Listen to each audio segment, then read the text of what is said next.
বাজারে গিয়ে দেখি অনেকগুলো সবজি, শীতকালীন সবজি উঠেছে।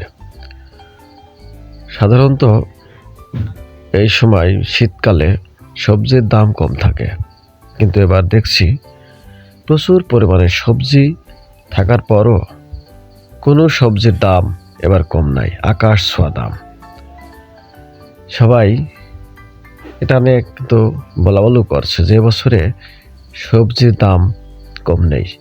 অন্যান্য বছরে শীতকালে সবজির দাম কম থাকে, কিন্তু এবার সবজির দাম কমছে না, অনেক চড়া দামেই ক্রয় করতে হচ্ছে শীতকালীন সবজি। বাজারের ভিতরে ঘুরে ফিরে দেখলাম অনেক রকমের সবজি ভবনাকুণ্ডুর বাজারে, তারপরেও সবজির দাম আকাশ ছোঁয়া দাম। সবাইকে ধন্যবাদ।